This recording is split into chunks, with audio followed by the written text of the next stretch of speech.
trucking. Got my chips cashed in. Keep trucking like the Doodah Man. Together, more or less in line. Just keep trucking on.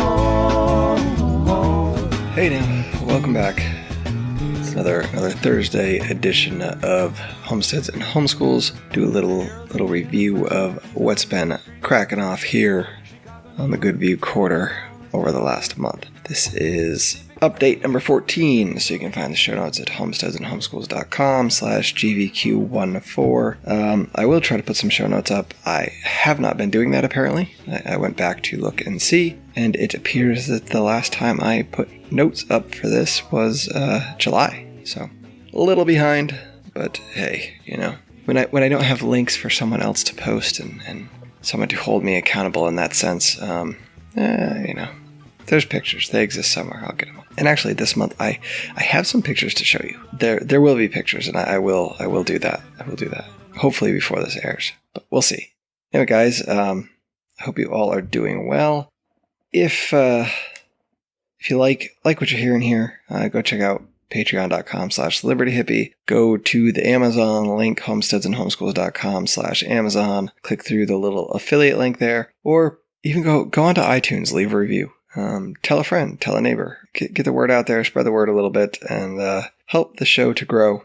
Also, go on Keybase if you're into that sort of thing. You want to find a group that kind of has something to offer. Keybase is kind of something that might replace Facebook. I've pretty much taken myself off Facebook. I still have an account. I still go on to check things once in a while, but it's gotten to the point where I can't say that it's even daily. I think my life is better for that. But I now find myself on Twitter a bit more at HS and HSPod, and that is no good for one's health either. But yeah, come over to Keybase. It's a good, friendly group. Lots of information, people that know a lot of stuff about different things and are willing to share their knowledge with you.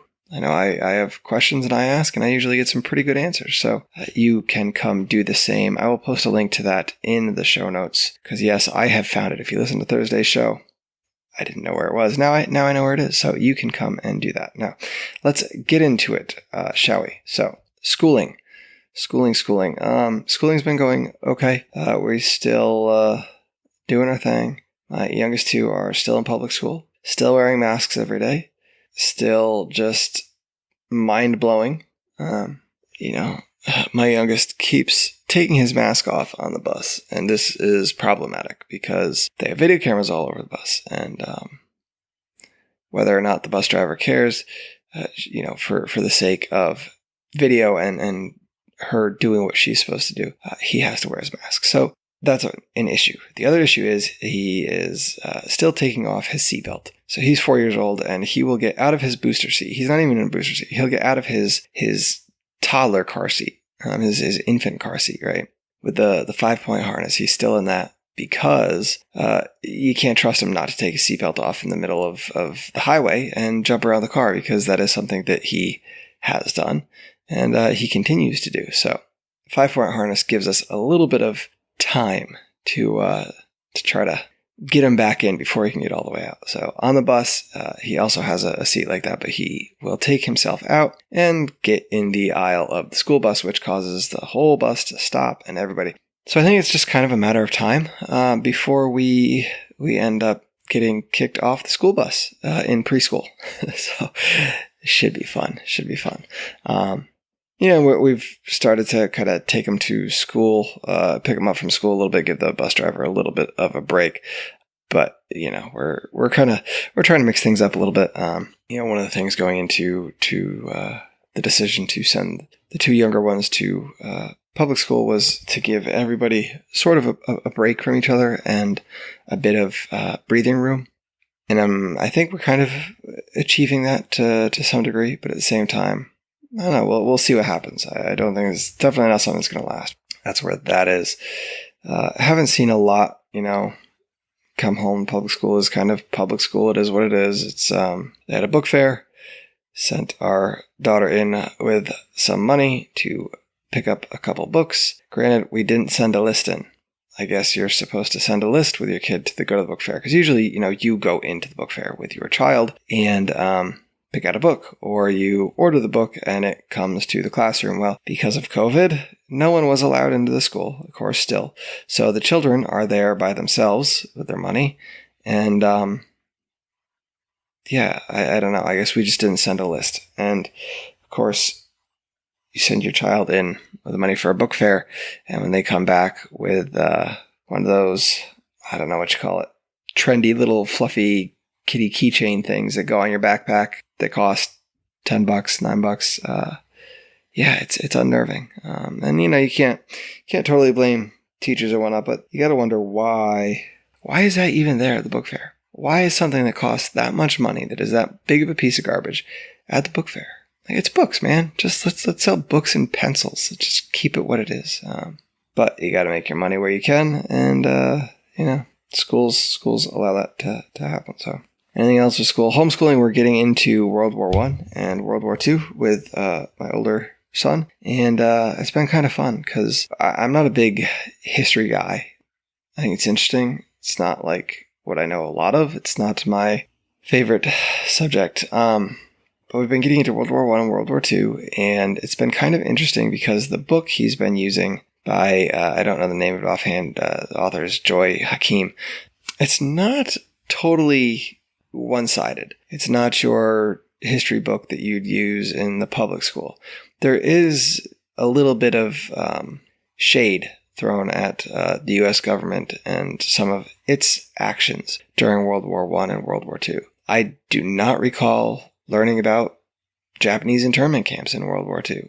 I don't remember learning about the sinking of the Lusitania there. I don't remember those things. Those are things that I learned later in life as an adult or a young adult and sorted through things on my own. This book actually talks about them, if very briefly, they're still there. And it's led to bigger discussions, which it's really been kind of nice to be able to have those discussions and not sound like a crazy person that doesn't have, all the stuff to back it up. That thread is already there and you can elaborate more. It definitely lends itself to more conversation, which I enjoy. And, it's good too. We've been getting into propaganda and talking about looking at some of those World War II posters from both sides, from the US and from the German side, and what those look like and how they made you feel and what were they supposed to make you feel. I think it's been kind of an interesting exercise to look at some of the posters, some of the stuff we see coming out of, the CDC in today's world, and talking about, the propaganda that those have become. How is it making you feel, and why would someone want you to feel like that, right? Like, what is the purpose, and to kind of question things a little bit deeper than normal. That's about it on the school side for me. Get into the animal side of things. We picked up some meat birds at the end of September. Yeah, it was the end of September. We got them from a place called Bob's Biddies down here in Georgia, and actually drove down to get them. I think it was like 2 hours, but they were pretty cheap, and if I drove, I didn't have to pay for shipping. So drove and picked them up. Now, in the past, when I've gotten them from other hatcheries, I've always lost some straight away in the box, in the mail, and first couple days after I get them. I've not lost any yet. They're 5 weeks old, 5.5 weeks old at this point, and I have not lost one. So that's been really, really nice. It's been awesome. I did build a brooder. Probably could have been a little bit bigger. I think it's about 4x3. And it works for the chickens, for the meat birds right now. But as the meat birds get bigger and they get bigger fast, they need to be moved out. So right now they are in a sort of pallet tractor, if you will. So they were in the brooder, and I've moved them out into the yard, and I have some pallets that I've tied together that kind of make a movable rectangle. And I can add pallets on and make it bigger. I can take them away and make it smaller. So that's been kind of nice.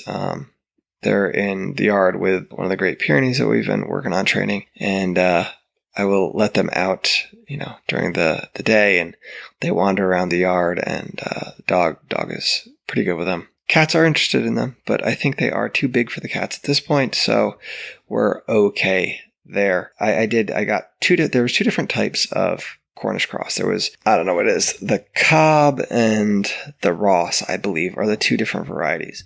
There's not a whole lot of difference. You can't really tell just by looking at them when they're babies. Supposedly it's a matter of how quickly they put weight on, and the bone structure, and one puts weight on a little bit quicker. One is slower to put weight on, but it catches up in the end. So I'm not sure. I think I can tell. I couldn't tell the difference when they were little. I think I'm starting to be able to see a little bit of a difference now, with some of them being the bigger, slothy type birds that just kind of lay around, and the other ones are a little bit smaller. They're more kind of compact, but they are definitely up a bit more, moving around, and I do not worry about them overeating or breaking any bones or just kind of laying around and dying from getting too fat. We will see how it is when it comes to butcher time. One of the things that the folks I got them from said was that the smaller variety there you can wait an extra week or two to dress them out. I know sometimes with the big broilers, you don't have that leeway. 6 to 8 weeks is it, because they just start kind of dying off, and these are not like that. So we'll see. I'll post a picture of a couple different sizes and see if you guys can tell the difference. At first I thought it was just roosters versus hens, but I'm pretty sure that is not the case. Speaking of chickens, we built a chicken tractor for my son. Finally got that up and finished. Put in a waterer that my boy Dag kind of lent me onto. It's just a big 4 foot, I think it's about 4 foot, piece of 4-inch PVC. It's like a tube. You fill up with water, got some drip nipples in there, and that'll make things a little bit easier for my son getting in and out. And it's a, tractor I think is like 5x10. So it's, it's not a huge space, but it's enough for his birds. He's got some pretty birds that we have sort of bred here on site by accident. And I'll try to post some pictures there. We'll see how they all do. I'm really hoping he kind of tries to breed them out and see what happens. Just to see colors and generations, I think is kind of an interesting experiment into science, into genes and genetics, and how things change over time in that sense of things, and what traits you get from parents, and how things kind of hybridize and really change. But that's that. We got our turkeys. We have 11 turkeys. I think we have 2 hens. I think I said that before. They're coming up on butcher date. They are not as big as I'd like. It's kind of unfortunate. Some of that I think is because they had a hard time getting grain. They get out of the pasture and they get in the garden. So I got to leave them in the pasture. I do let them out to feed them. If I try to feed them in the pasture, the goats get in the feed. I have an electric fence around it, and they still get in there. So the hope is to keep a few of the turkeys through and to start a sort of breeding flock. I think we're going to try to work with that a little bit and start trying to get heavier variety of the blue slate, I guess. So we will see. I definitely gonna have to figure out the feeder. I don't know, some sort of hog panel box that only the turkeys can get their heads in, because the goats, goats are crazy. They are crazy. If there's something they want, they will get it, and they don't care about getting zapped at all. They're crazy. Had one of them get wrapped up in the fence, and it's like, what are we doing, guys? Really, just knock it off, because you're gonna kill yourself trying to get some food. So, the next thing, we got our garden. Garden's kind of in. I really want to do some more, and life is just kicking me on the backside, and I don't quite have the time to do the more that I want to do. I want to get some raised beds in the front. I think we're gonna end up fencing in around our garden area, and I kind of want to get some raised beds, some pallet raised bed type things in the front, just because. In the garden, we got our broccoli and cabbage, Brussels sprouts. I planted a bunch of seed starts that are ready to go in. And those are the ones that I'm kind of a little worried about, because it's kind of like they're not gonna They're probably going to sit in the pots and not do anything because I don't have time to put them in the ground. I don't have any place to put them in the ground. I could put them in the garden, and that's probably what I should do. But the garden is just, the ground is such garbage at this point. I just don't even know. I mean, it's clay. Really have been working on amending it. Need to get someone to lend me their truck so I can go pick up a load of compost from the dump and just toss that in there, because the leaves and the sticks and the cardboard and the coffee grounds and the wood ash and all the stuff that we've been adding has been helping, but probably ought to set up some sort of berm in the back to kind of keep the water from washing everything away. It's got a little slope to it, and when it rains, as you can imagine, sand and clay don't absorb any water, so it just runs off in torrents and takes everything with it. So we got that going. Dug up our sweet potatoes, and we got a wheelbarrow full. I would have liked to gotten more out of them. I only planted $5 worth, so it's, we made money on that, right? Like we got more sweet potatoes out than $5 worth. Digging them up was difficult. In years past, it hasn't been that hard. This year, the ground was just cement, and I think maybe that's because I put them in a little bit of a different place.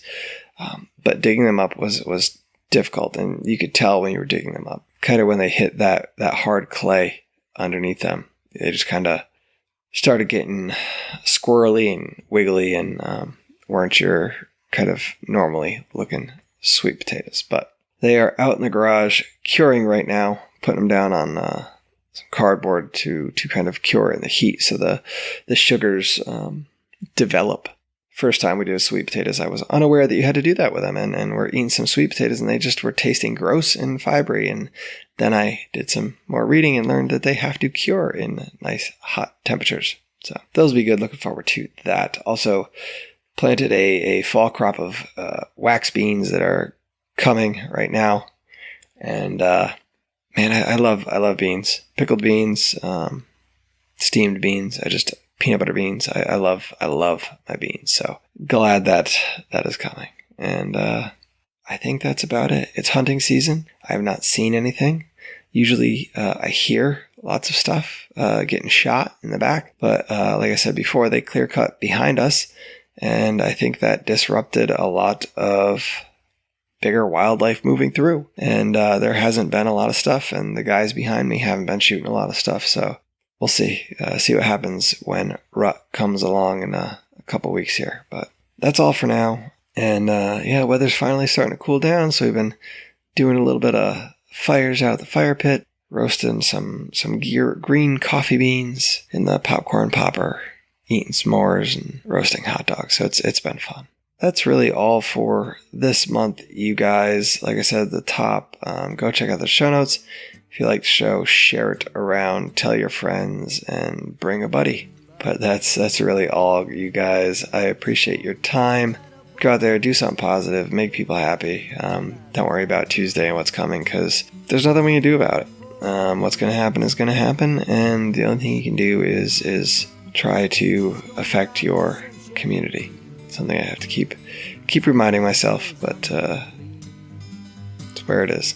Hey guys, remember to get out there, sow those seeds of liberty. We can all reap seeds of freedom together.